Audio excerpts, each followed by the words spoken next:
What's up? We're back. We're back. It is episode 116. How many is that on fingers, Carcass? That's one. Oh, that's that with. I can't get my toe up there. Especially after having my daughter in town and we worked out, and my muscles remember what that's like, but cool. My reaction doesn't remember what that's like. We are back. It is episode 116 of the Metal Roundtable. I am Metal Rob, and with me, as always, is the great Carcass John. And also, what? We're talking to you, big boy. That's your Scott. cue. I am not related to Roger Waters. Yay. And Scott, why don't you introduce our illustrious guest today? So with us today, we have guitarist and vocalist from the band, I always want to say Tyrant, but it's Trytan.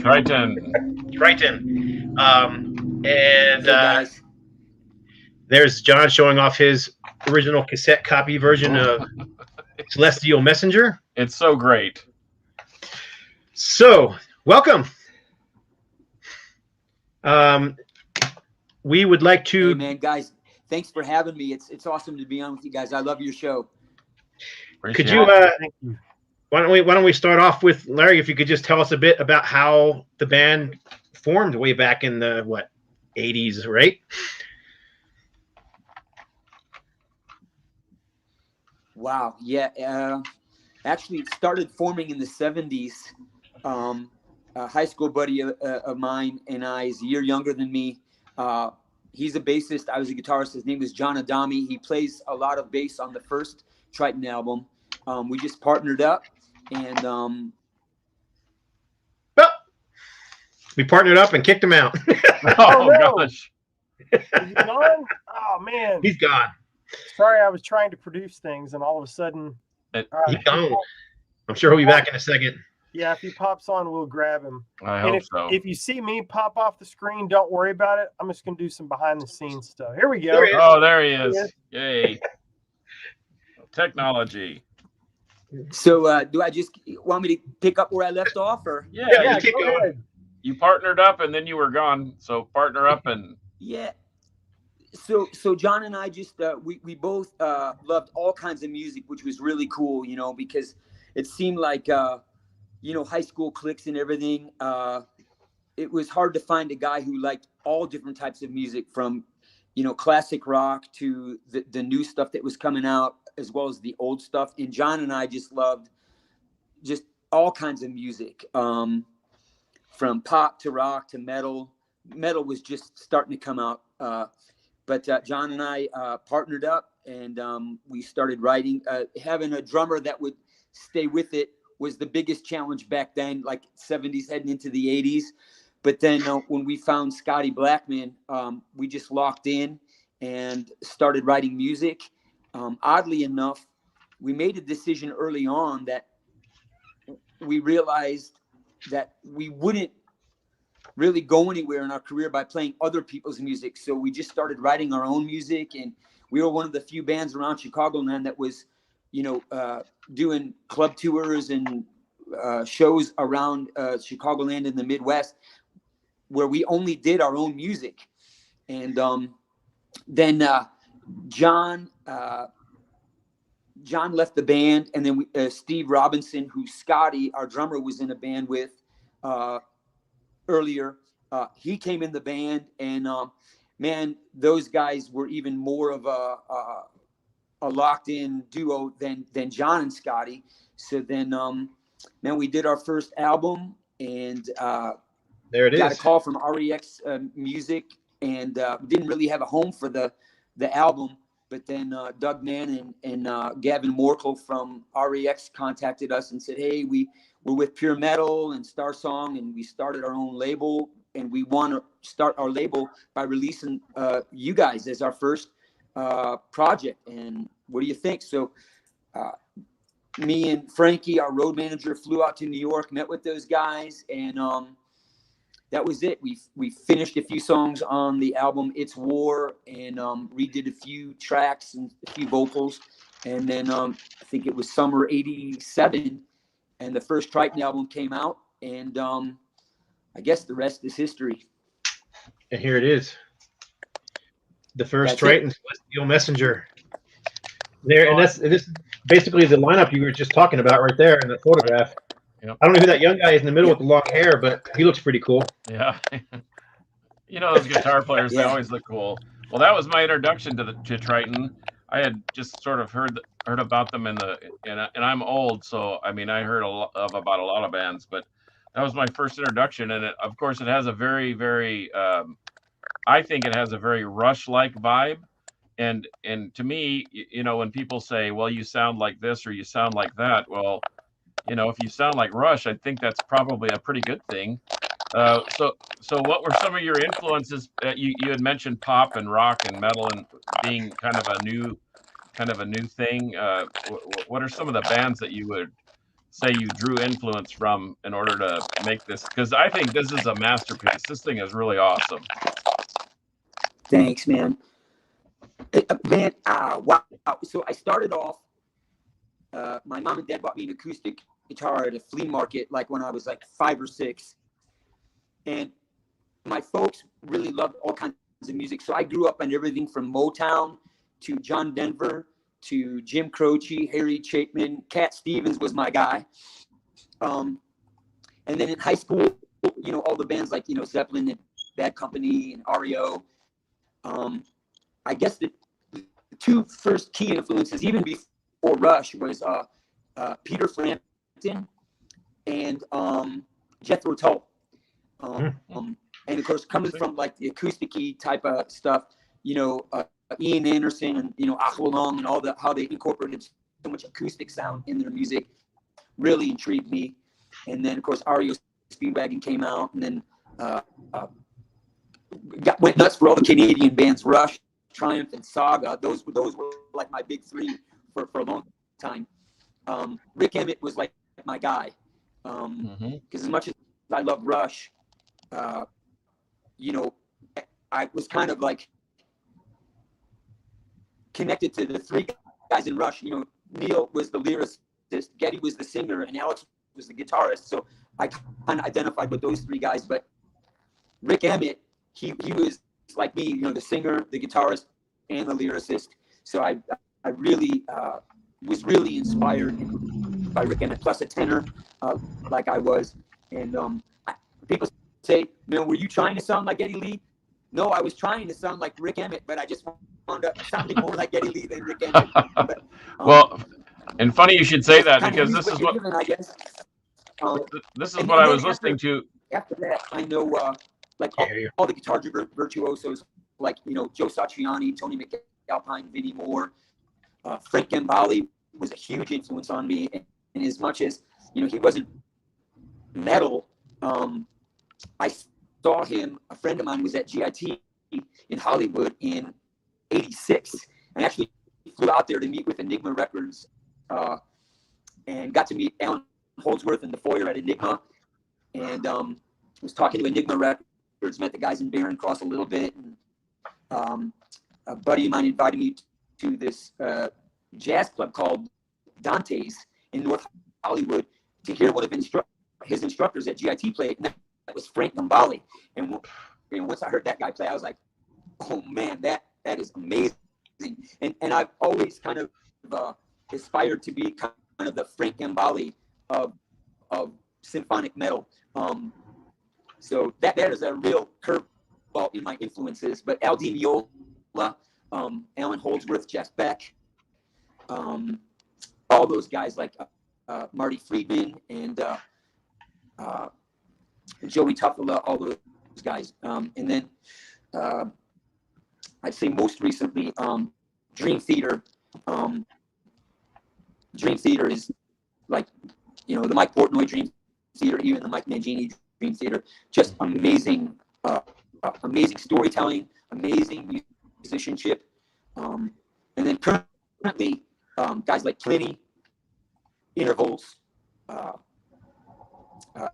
Jason Richardson, and I've been freaking out lately on this band from Sweden called Dirty Loops. Those guys are just amazing. If you haven't heard them, I know you're talking about Osric Tentacles, and I thought I was the only other guy who heard about those guys, but I was so glad you mentioned them in your last show. But Dirty Loops is like musicianship wise, and they're doing stuff. It's so original and so unique. I've been really tripping on those guys lately. Hey, Larry, we are having a terrible time with your audio, man. I think what I want to try to do is see if you can get connected to Wi-Fi. Maybe are you already on Wi-Fi or are you on phone? I'm having a hard time hearing you too, my man. Okay, let me punt a couple of us, and then we'll come right back and see. Yeah, we're just having a really hard time with the connection for some reason. Why don't you punch out and see if you can rejoin us at the same link?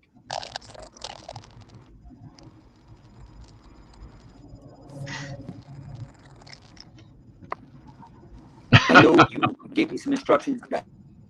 I didn't hear what I didn't. Can you hear? What Can it you hear was. me? Can you hear me?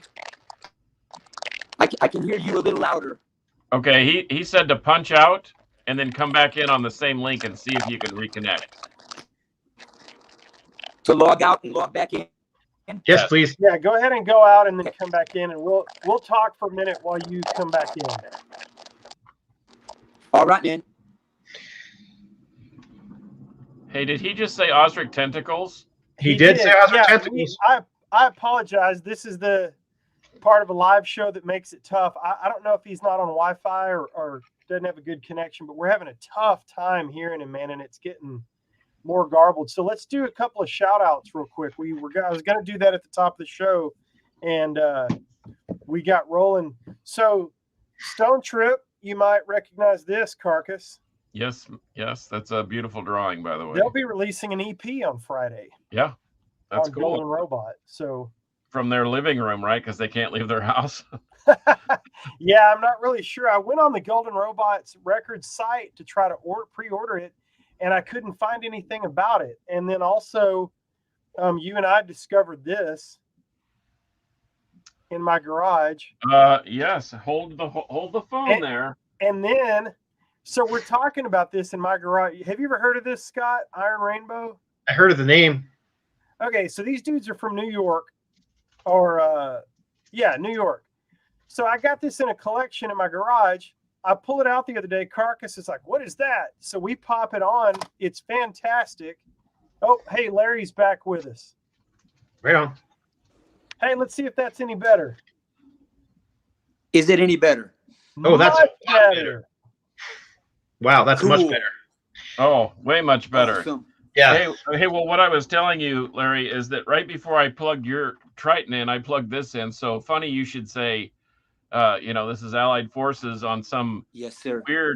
weird import from another planet, I guess. But anyway, funny you should say Frank Gambale, and you were naming off people that I really, really enjoy. In fact, a friend of mine, Bobby Rock, who's a professional drummer, played with Frank Gambale and Brett Garsed for a while, and then Alan Holdsworth. Wow.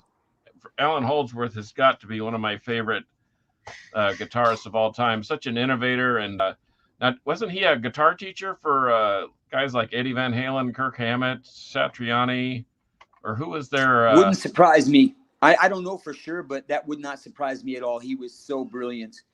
Yeah, but Frank Gambale is a beast, and I don't know what they got in the water down in Australia, but isn't Brett Garsed from Australia also?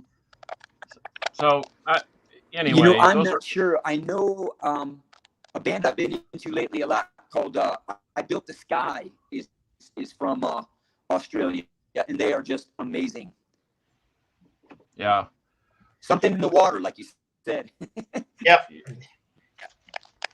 Hey, so since we're just talking about guitar influences, how about two of my favorites are Uli John Roth and Jimi Hendrix? What do you think? Oh, incredible. I would say my top 10 would be Andy James, John Petrucci, Nuno,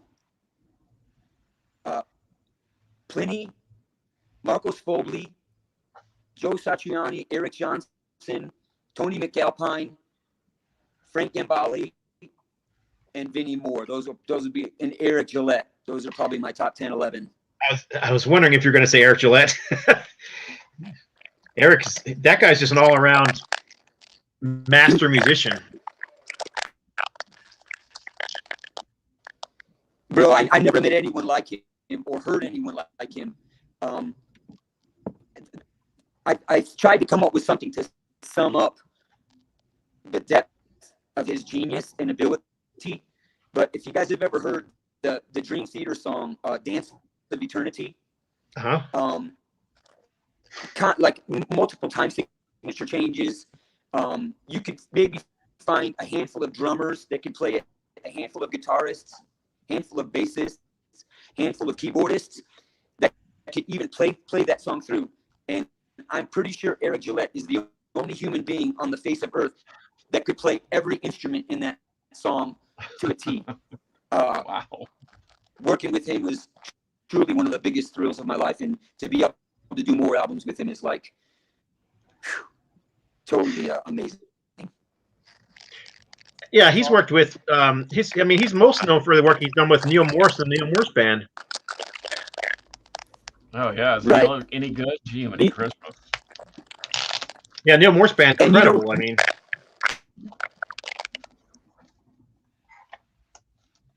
Morse Band, but like on his first solo album, he plays all the instruments and does all the singing. And then in his second album, the guys from Haken came in and they did I think they did everything but guitars and vocals, the bass, drums, and keyboards, because he's really tight with those guys through NMB and Mike Portnoy and everything. And then he did all the music for the Texas 6 TV show. I think it's on Paramount. And my son and I just made a trip to Florida, and I listened to it a couple times, front to back, the whole thing. And it's just brilliant. And so he goes from, the prog, pop, rock stuff with NMB, and then in this Texas 6 show, he does like all this Rycooter, Delta blues kind of stuff, and like bluegrass. And it's just like, it's amazing. The kid is the young man is really something special, man. I can't say enough about. Plus, on top of everything he can play, he sings amazingly as well. So it's like, I don't know what line he was in when all that stuff was divvied out, but he got a couple lines, that's for sure. so when you started working with him, did you feel I don't know what the word is I'm looking for? Were you like worried about it, like you weren't going to be able to keep up, or were you like, no problem, I got this? I mean, yes. Yeah, I totally was. In fact, intimidated is the word I was thinking of. Were you intimidated by him? Almost. That, yes, yeah. Because he truly is like a musician like a musician hero of mine. From NMB to his solo projects to he did the Shattered Fortress tour with Mike Portnoy, and played all of John Petrucci stuff. Just amazing. And one thing that I don't get proud of myself very often, but the one thing I'm very proud of is that I played every note of the Blood of Kings album, every solo, every note of it. I sang it and played it in front of Eric Gillette, and that was a real challenge. But he's so gracious and so helpful and so phlegmatic, and he just made it like it was more about me and overcoming my being starstruck about his ability and his gift than about him. He is a consummate professional, an amazing engineer, and so easy to work with. But yeah, it was inspiring and pretty sobering and intimidating, like you said, that to say the least. That was but the more we worked together, the more our friendship grew, our ability to work together grew. I really believe that the Blood of Kings album is like 90% of it is a total godstorm of Eric and me, like our partnership and the synergy and co-producing and ideas, and it just we just activated each other, and that was really, really, really a tremendous thrill for sure. Did you play any of the bass, or was that all Jim Laverty? I did not play any bass. I played all the guitar. I did all the vocals except in Revelation song. And Jim and Eric shared the bass. Jim was supposed to play all of the bass, but the deadline, our schedules, Jim's in outside of Nashville, Eric's in Tulsa, and I'm outside of Chicago. So Jim did all of his bass parts remote. And his availability, he was working on the West Coast for a while, then was back. And so he was not able to do the whole album, and the stuff that Jim couldn't do, Eric wound up doing the bass on. Cool. So what is that like to do something? I mean, traditionally you would go into a studio and you would kind of jam together and at least see each other doing your parts. How is that to do it remotely? Does that have a different feel? Yeah, that's a great question too. I had never done an album like this. Like you said, we'd write on the road, we'd write on tour, we'd write in workshops, at our rehearsal studio. We Trytan typically had a really great rehearsal studio where we would write and do shows even at our own place. And so doing this is the first time I wrote all the music by myself. There was a lot of collaboration on the instrumental stuff and the interludes with Eric actually in the studio. But yeah, it was really different. Writing all the material beforehand, then get with Eric, building the Pro Tools maps, and working together on that. And say, hey, what do you think? And should this be longer? And we did some stuff on the fly where we arranged the songs on the fly as we built them into Pro Tools. And then I would lay rough guitar tracks down. The only song that Eric and I did where we played our parts at the same time in the same room was the first session, which I believe was December 2019. And that was the Descender. And he set up his fractal on the floor in front of the drums in the drum room at his studio, EKG. And he got behind the drums and he had the mix remoted to his iPad behind the drums. And so he engineered and played the drums. And he said, go ahead and play the first hook. We had already built the map, but I played the hook. He came up with a part. He goes, what do you think about that part? My jaw was on.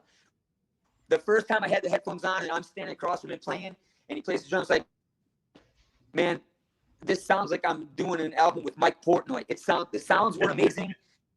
The performance was, I could not have asked for better drum parts. He just had the feel.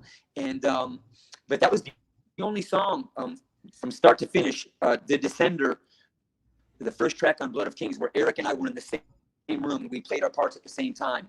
Everything else was, I laid rough guitar tracks, he laid scratch bass tracks down. He has this program where he played finger drums and recorded, like, snare, kick, hi-hat, just basic drum tracks. And then after we got all the rhythm guitar tracks down and some needful instrumental stuff, like different lead themes and so forth, then he went back and recorded all the keeper drum tracks. And I was back in Chicago when he did that. So it was very different, but I could not be happier with the way everything turned out, despite not having that synergy of writing the songs together. It just came alive. It's like, well, I don't know if that part's going to work, or I don't know how that's going to sound. And it was kind of like shooting in the dark, but man, we landed on our feet, and with Eric's gifting and ability and us working together and building parts and vocals and interludes and a lot of stuff was adapted on the fly. Every song had stuff where we said, well, let's do this. And, we rebuilt the Pro Tool maps and make it better. But it was very strange, but very rewarding. and I could not be happier with how the album turned out. I really couldn't. Well, let's talk about this one. The very first Trytan album. This is actually the gold disc reissue. It's got an alternate cover on it. Just give us some thoughts on this one. So we were John and Scotty and I were doing a lot of Chicago shows. We made up our mind that we were, not going to have a successful professional music career by doing other people's songs. Despite a lot of people coming to our shows because we had that Rush sound or that Triumph sound or whatever. I took an income tax check that I got back as a welder out of high school as a welder. So as a welder and a musician, I said, let's do our own album. Let's shop at some labels. And I think we recorded Genesis, Van Winkle, Don't Turn Away, Getting Ready, and one other song. So we had like 5 songs. And we're working it, hoping to get a deal. And that's when we said, hey, let's send out some cassette tapes. Back then we had cassette tapes. This is like 80, 86, 85, 86. And yep. So we sent some out.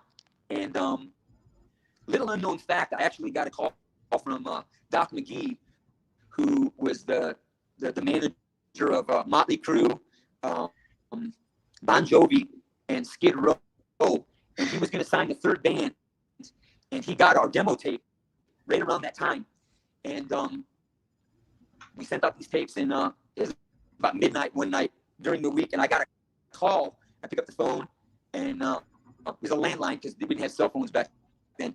And he goes, yeah, this is Doc McGee. I'm like the Doc McGee from Motley Crue. He's like, yeah, man. He goes, I've had your demo tape sitting on my mantle for months, and I finally listened to it, and I need to find out what's going on with you guys. And so I'm like, yeah, ask away, man. So he asked me a bunch of questions, and he said, well, it's coming down to you and this band Skid Row, and I got to make a decision on who I'm going to sign. And of course, he signed Skid Row, which was a smart move on his part. But then we were kind of left in the lurch, like, all right, well, we got to work this thing. So we sent out 15 demo tapes and got a contact from REX Records.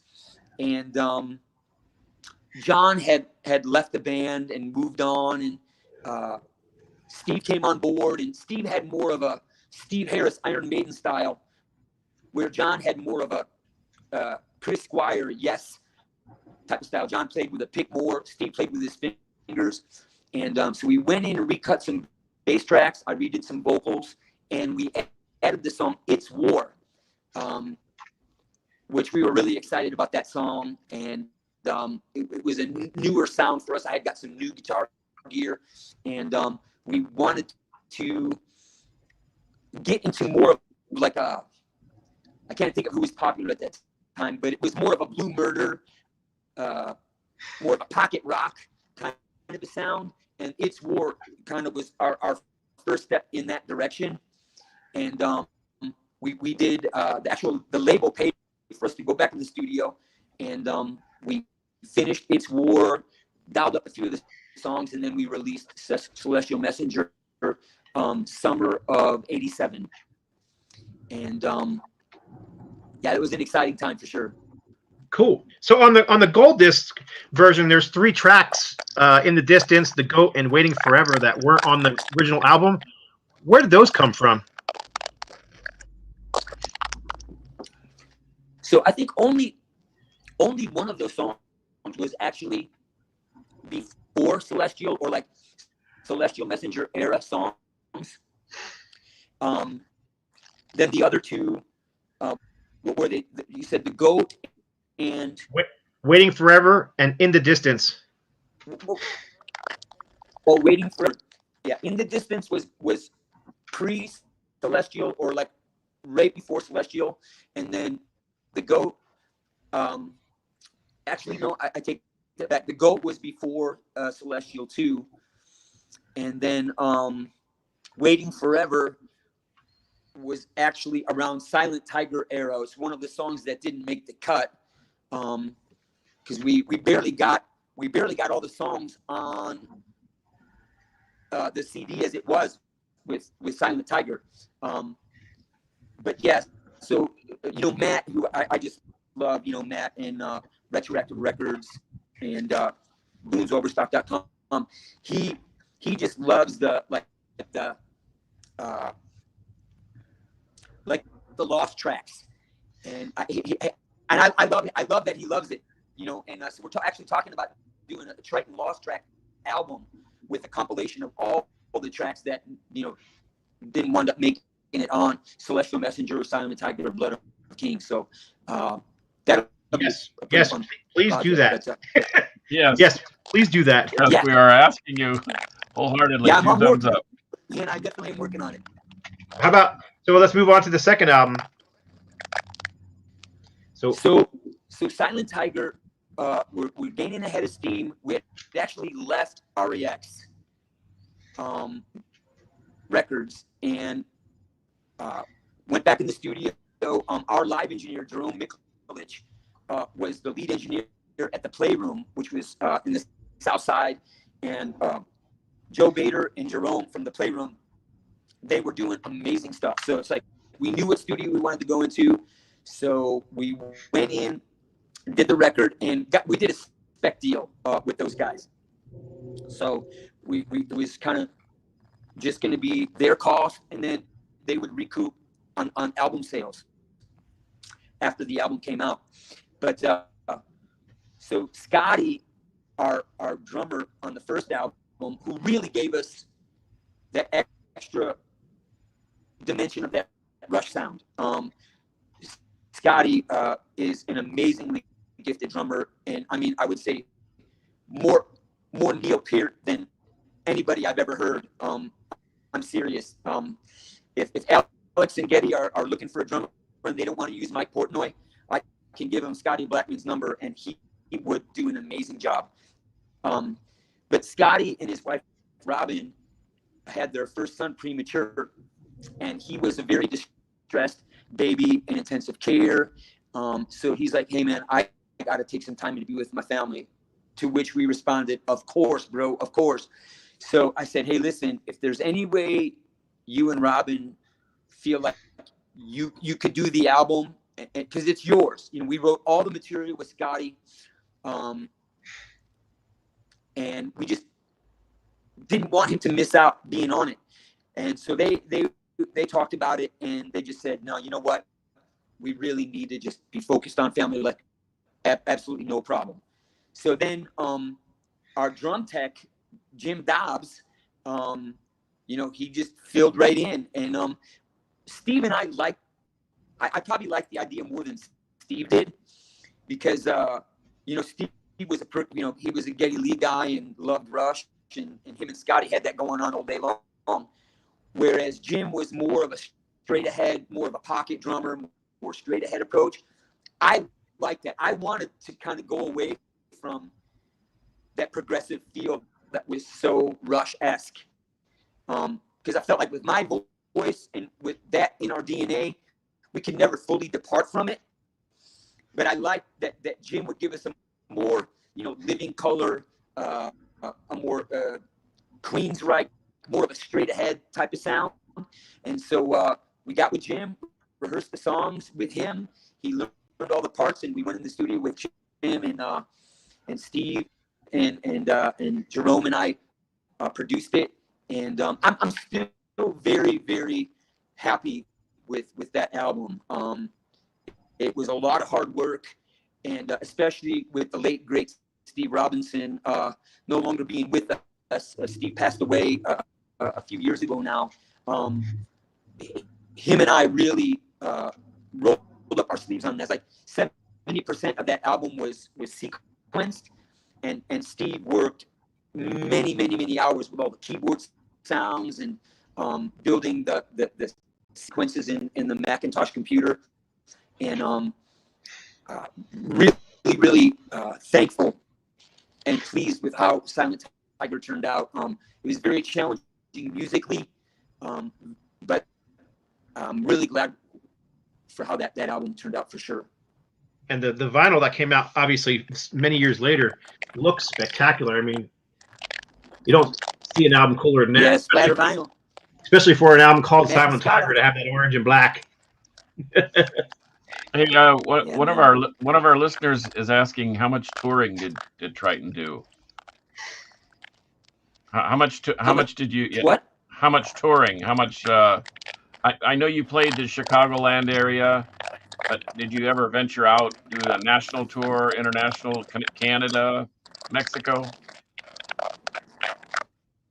No, I was probably the biggest wrench in that work. You know, we did some regional stuff. I went to Metal Mardi Gras in '87, but the band did not. I really didn't want to, you know, being released like by a Christian label.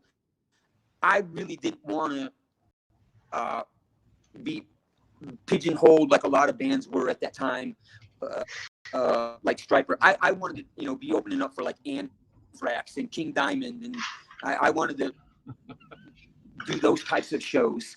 And so that, I think, really, I kind of shut the door on opportunities that we did have to get on tours and stuff. We did do stuff where we traveled, you know, East Coast, and we'd get out of the Midwest area, but we really didn't tour a bunch outside of like the Midwest or particularly Chicagoland area. That's kind of like your idea to not get quote unquote pigeonholed, as you say, is akin to a Christian band called Believer that I saw at Milwaukee Metal Fest, kind of sandwiched between just brutal, awful, far from their message types of bands, but still they fit right in because they were just good and good people. So that's interesting. Well, I was curious about this, about the recording of this, because it sounds so great. I mean, I guess you was it a digital recording, or was that too many years before digital, or was that a 2-inch tape, or what was that? Because this thing sounds brilliant. And this is the original Rex out on '87. So no, that was even Silent Tiger was done in '90, and that was like the first year that like DAT came out. So Celestia was recorded at Prism Recording. A guy by the name of Rob Vukolich. Again, Jerome, our live engineer, worked for Rob, and Jerome was not hands-on in Celestial Messenger. It was Rob and Trytan that did Celestial Messenger, but that was I think on the MCI 24-track recorder, analog, and he had a studio in his home. Pyramid Audio had a huge showroom in our area where they had the servo drive bass cabinets that Rob designed, and they did live sound for everybody. I mean, their stuff was everywhere. But his studio was right in the basement of his own home. It was the whole basement, and he just had it dialed in. He's in LA now, and I think producing and recording projects even to this day. But that was just one of those things, man, where it was the right place, the right time. Rob had been doing stuff like for the Hounds and a lot of the bigger bands in the Chicagoland area, and Scotty just went in, and we got a great drum sound in the studio, and then John and Steve both got great bass sounds. The guitar sounds I was using pretty standard stuff as I recall. I can't remember exactly what I was using back then. Marshall heads, but yeah, it was just the studio. The guy was old school, but man, what he did to the max for sure. Real happy with Celestial too. I know. I mean, every album is so different, but just so thankful and glad at how every album turned out. Where I really feel like it's strong representation of the songwriting, the sounds that we were bringing to the table, the performances, every album. And I'm really excited to get going on the fourth one here this coming year for sure. I'd also like to see this cover on vinyl someday. The Celestial Messenger new cover. Yes, sir. It would be really nice to see that come out on vinyl. I want to mention too. Yeah. It would be nice to see it. Hopefully. And Scott, I want to say too that I'm so thankful and glad at how amazing your work was on all of the Trytan stuff through the years. Just amazing. And then when you and I got talking about the new cover, I said, I got an idea for a new cover, and I'd taken some pictures of my granddaughter, and you're like, well, send me what you got. And that's actually what I sent you is what wound up being the cover, that you did magic. And that is my granddaughter in our front window at our house. And you just work it, man. And I was not really displeased with the Celestial Messenger cover, but I just felt like it could have been better, and you crushed it. And the idea of having both covers available on there, I don't know if that was your idea or Matt's idea, but I could not be happy with that. And it's like to see life. I mean, we're talking about 1985, 86, and that came out in 87.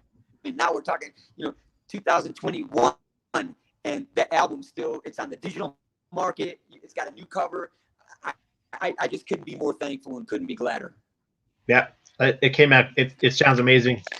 And Rob did a great job mastering. There he is, Rob. He's back.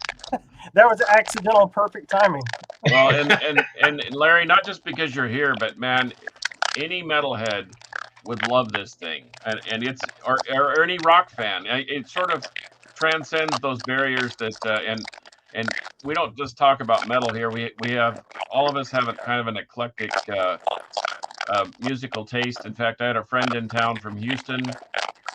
He's now discovering fusion, jazz fusion, electromagnets, Return to Forever, John McLaughlin, Monavishu Orchestra, etc., etc. And that early 70s into the 80s was really eclectic, with jazz becoming more of a rock style. And I hear some of those influences in this thing, and it just, and sonically, it just sounds brilliant. So really appreciate you actually sticking with something and putting it together like that. I'm always appreciative of a musician that just does what they feel is right, instead of doing what they think the record labels thinks might sell. Yep. I also wanted, before we get going, I know we're already 45 minutes in, but I wanted to mention that this album is available on vinyl. It's a double album, and Matt Hunt over at boonsoverstock.com has copies for sale for those people who are listening here for half of what it was initially selling for. Because originally it was like $39.99, and he's got them up there right now, I believe, for $19.99. You don't need a code; they're just up there at that price right now. So if anybody watching or listening, you can get the double Trytan Celestial Messenger album for $20 on boonsoverstock.com. So that sounds like a commercial, but I talked to Matt today, and he's like, "Yeah, I'll drop it down, let people know." So he did. Very cool of him. That is Thank cool, you, man.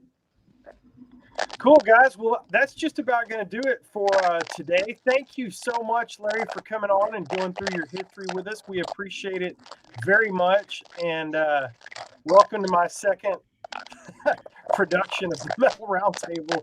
I'm getting better. Not great, but yeah, thanks for coming on, man. We'd love to have you again sometime.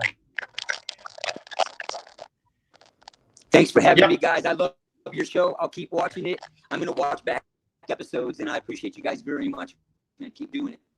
Awesome, man. Well, Yep, we're going to wrap it up. Anybody got any shout outs before we head out for today? No.